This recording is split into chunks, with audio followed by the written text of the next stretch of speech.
So I found out who actually owns BlackRock, but there's something really weird about it. Because by now we know that BlackRock is in the top 3 shareholders of basically every corporation in America and beyond.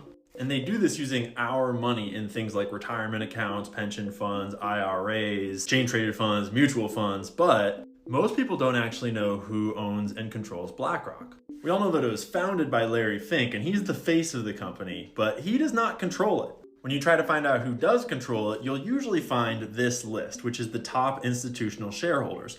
Vanguard, BlackRock, and State Street are right at the top, just like every other company. But this is not the whole story. Because if you dig deep enough, you'll find out that actually Merrill Lynch owns 45% of BlackRock. And they're considered an insider, so they don't show up on the top institutional holders list. This merger took place in 2006. So actually Merrill Lynch controls BlackRock in a big way.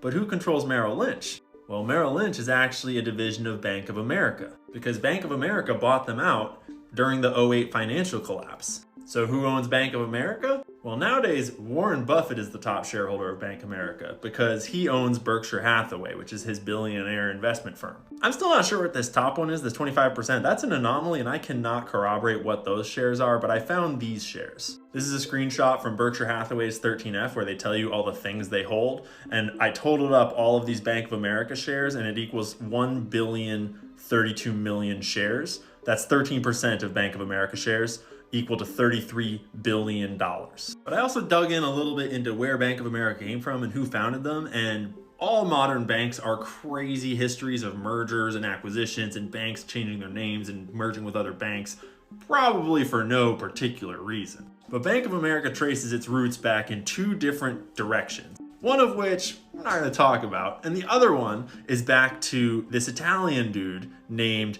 Amedeo Giannini, who acquired what was then called Banca d'America d'Italia.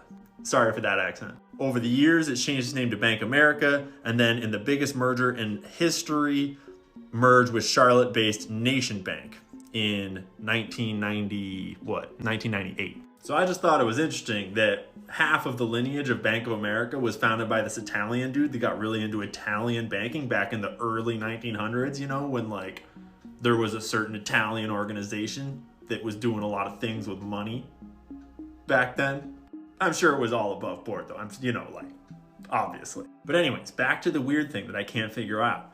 Bank of America owns Merrill Lynch, who owns the vast majority of BlackRock. But they don't have anyone on the board as far as I can tell. Usually, the biggest shareholders of a company have representatives on the board that sort of represent their investment.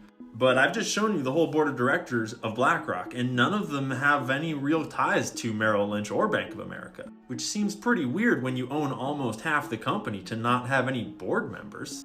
The plot thickens. So 2 things. If you want to follow the history of Bank of America down the other trail, you might wind up at a certain family name that you aren't aware of that is really hard to find on the internet. That'll probably get videos taken down. Total conspiracy theories. And the other thing is, if anyone knows more than me or is literate in this or has info about why Merrill Lynch and Bank of America have no representatives on the board of BlackRock, I would love to know. After all, why would you own half of a company and then have no say in what that company's doing? Or how do they have a say? What's the story here?